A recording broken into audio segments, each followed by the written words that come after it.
Brahmana and Vaishnava. The conclusive comparison between Brahmanas and Vaishnavas.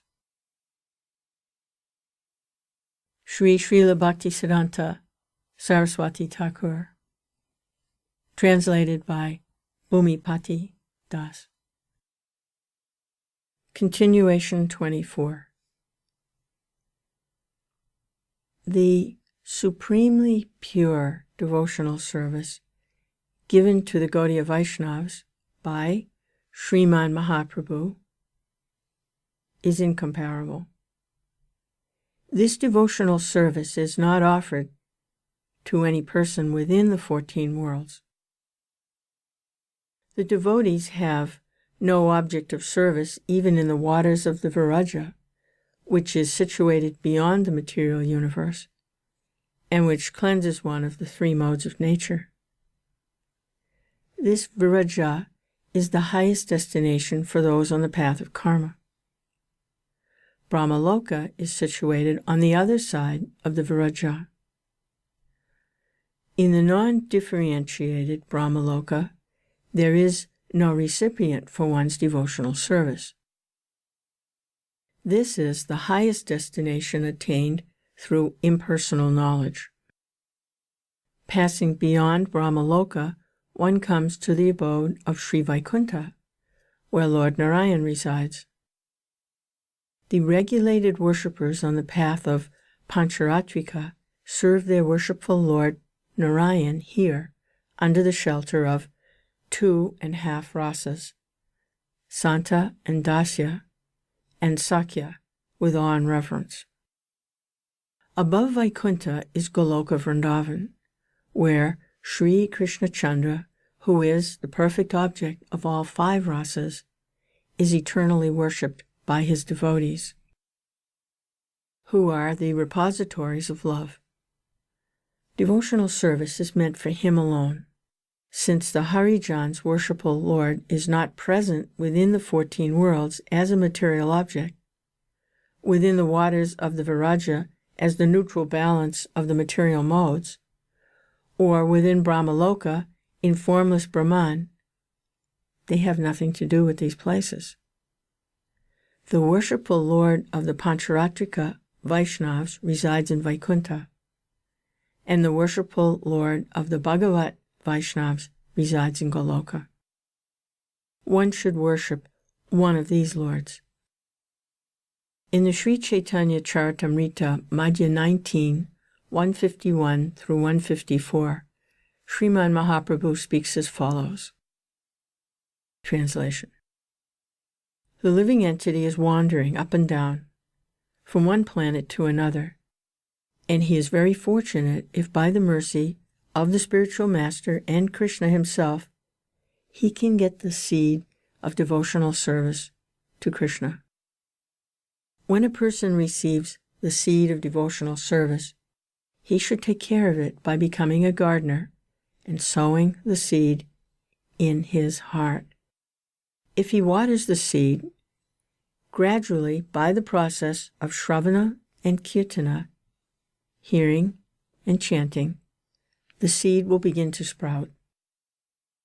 As one waters the Bhakti Lata Bij, the seed sprouts, and the creeper gradually increases to the point where it penetrates the walls of this universe and goes beyond the Viraja river between the spiritual world and the material world. It attains Brahmaloka, the Brahman effulgence, and penetrates through that stratum. It reaches the spiritual sky and to the spiritual planet Goloka Vrindavan. Being situated in one's heart and being watered by Shravana Kirtana, the bhakti creeper grows more and more. In this way it attains the shelter of the desire tree of the lotus feet of Krishna, who is eternally situated in the planet known as Goloka Vrindavan in the topmost region of the spiritual sky. End translation. Nothing material, no matter how glorious, can be compared with these super excellent devotees of the Lord. As one cannot compare a mustard seed with Mount Meru, a drop of water with the ocean, or a dwarf with the high sky. It is similarly improper to compare the prestige of the Harijans with any ordinary mundane prestige. We will now cite some examples from the scriptures and some narrations of the Mahajans regarding the pathetic results achieved by materially conditioned entities who endeavor to directly or indirectly criticize, envy, or disrespect such Harijans with either their speech, bodies, or minds. The Skanda Purana states, translation, O best of kings, if one derides an exalted devotee, he loses the results of his pious activities, his opulence, his reputation, and his sons. Those fools who blaspheme great Vaishnavas fall down to the hell known as maha, accompanied by their forefathers. Whoever kills or blasphemes a Vaishnava, whoever is envious of or angry with a Vaishnava, and whoever does not offer proper greetings or feel joy upon seeing a Vaishnava, certainly becomes fallen. In the Amrita Sharodar, it is stated, if one gives pain to the Vaishnavas, then the results of his pious activities like high birth and high caste are all destroyed. In translation. In the Dwarakar Mahatmya it is said, translation, those most sinful people who criticize great Vaishnavas are subjected by Yamaraj to the severe punishment of being sliced in pieces by very sharp saws. Lord Hari, the Supersoul of the entire universe, is never pleased with the miscreant who insults a Vaishnava, even if he has worshipped Vishnu for hundreds of births. In translation. Also in the Skanda Purana it is said, translation, O ruler of the world, one who first respects a Vaishnava and then later insults him is vanquished along with his family. End translation. In the Brahma Vaivarta Purana, Krishna Janma Kanda, it is stated, translation, those who criticize Lord Rishikesh or the Vaishnavas, who are under his all-auspicious shelter, lose all the pious credits they have accrued in 100 births. Such sinners rot in the Kumbhipaka hell and are eaten by hordes of worms for as long as the sun and the moon exist. If one sees a person who blasphemes Lord Vishnu and his devotees, then the results of all his pious activities are lost.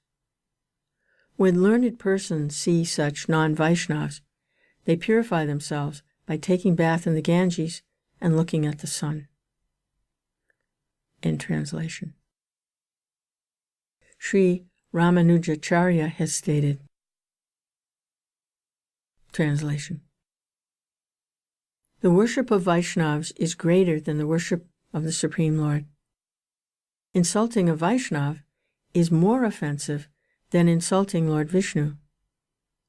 The water that has washed the feet of a devotee is more pure than the water that has washed the feet of Krishna.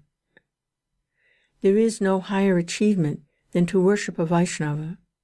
There is nothing more offensive than being envious of a Vaishnava, which results in one's utter ruination.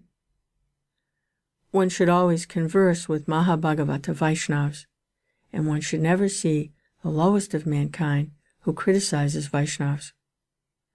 One should never reside with a duplicitous person who is attached to sense gratification and decorated with the signs of a Vaishnava. End translation.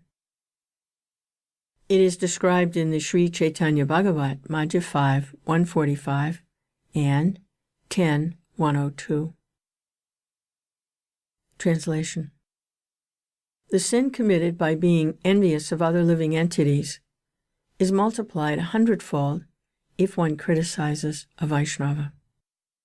The sinful person who considers a Vaishnava as belonging to a particular caste repeatedly takes birth in abominable species of life. End translation. In the Sri Chaitanya Charitamrita, Adi Lila Chapter 7, and Ancha Lila Chapter 3, it is stated. Translation.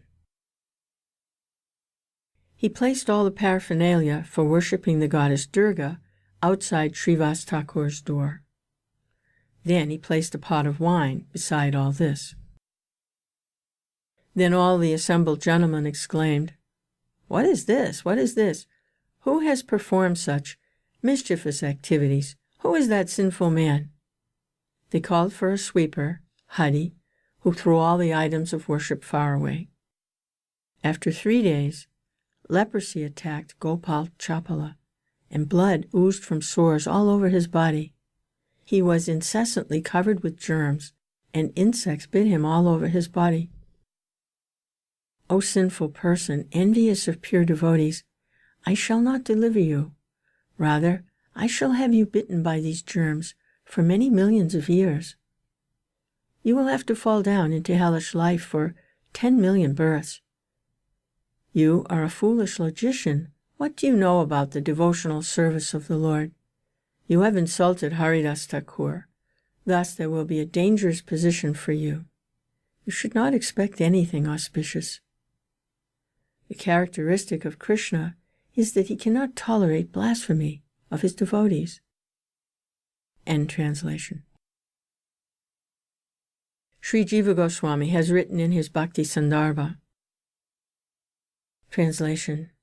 Not only those who criticize Vaishnavas are faulty, but those who hear criticism of Vaishnavas are also offenders. This is described in scriptures such as the Srimad Bhagavatam 10:74-40. Translation. Anyone who fails to immediately leave the place where he hears criticism of the Supreme Lord or his faithful devotee will certainly fall down, bereft of his pious credit. End translation. The injunction to leave the place is meant only for those who are unable to take any other steps. If one is able, he should cut out the tongue of he who is blaspheming the Vaishnava. And if one is unable to do this, he should give up his life. In the Srimad Bhagavatam 4:17, Sati, the daughter of Daksha, spoke like this. Translation. If one hears an irresponsible person blaspheme the master and controller of religion or the Vaishnavas, one should block his ears and go away if unable to punish him. But if one is able, then he should cut out the tongue of the miscreant who is speaking such filthy language, and if unable to do this, one should give up his own life. This is the religious principle. End translation.